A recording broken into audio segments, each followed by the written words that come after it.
Kasta Sudra adalah yang terendah dalam sistem kasta Hindu yang secara tradisional mencakup pekerja, pelayan, dan petani. Mereka diharapkan menjalankan pekerjaan yang dianggap kurang terhormat dibandingkan dengan kasta-kasta lain seperti Brahmana atau pendeta, Ksatria atau prajurit, dan Vaisya atau pedagang. Teori Sudra ini dikemukakan oleh seorang pria yang merupakan keturunan dari Jerman dan Belanda bernama Godfried Harjowald von Faber.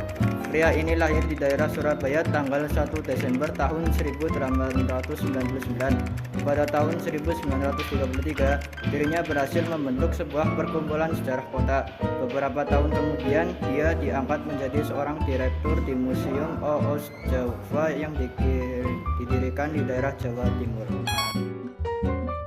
Menerangkan bahwa agama Hindu masuk ke wilayah Nusantara ini dibawa oleh para golongan Sudra atau disebut juga sebagai budak. Alasan mengapa para golongan dari Sudra menyebarkan ajaran agama Hindu ke Indonesia yaitu karena mereka ingin mengubah nasib berupa dapat hidup lebih baik dan layak. Oleh karena itulah para golongan Sudra yang memilih untuk meninggalkan negara India dan pergi ke negara lainnya.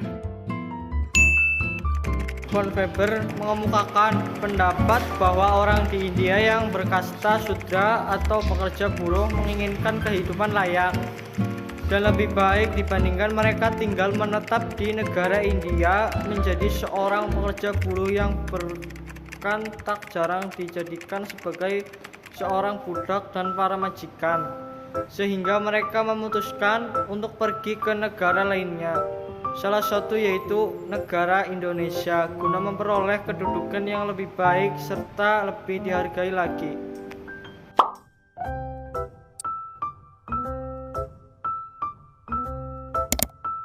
Kelebihan teori Sudra.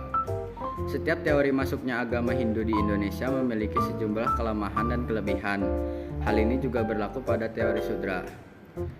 Adapun beberapa kelebihan dari teori Sudra adalah sebagai berikut. Perjalanan yang dilakukan oleh kaum Sudra adalah hal wajar, sebab berdasarkan kasta, mereka memiliki tingkatan terbawah. Bagi para budak, memiliki hidup yang baik adalah impian, sehingga tujuan kepergiannya juga mendukung teori ini. Pada umumnya, kaum Sudra akan mengikuti para ksatria yang kalah saat peperangan dan meninggalkan India. Kelemahan teori Sudra. Selain kelebihan, teori Sudra juga memiliki kelemahan yang membuat sejumlah ilmuwan ragu terhadapnya. Adapun kelemahan teori Sudra adalah sebagai berikut. Masyarakat India golongan Sudra yang meninggalkan negaranya bukan bertujuan untuk menyebarkan agama, melainkan memperbaiki taraf kehidupannya. Para kaum Sudra tidak memiliki kemampuan dalam berbahasa Sanskerta serta tidak paham terkait ajaran agama Hindu. Dalam ajaran Hindu, kasta Sudra adalah golongan terendah, sehingga kemungkinan kecil mereka mengajarkan agama Hindu pada masyarakat yang mayoritasnya memiliki golongan Brahmana. Buddha ke Indonesia berawal melalui jalur perdagangan.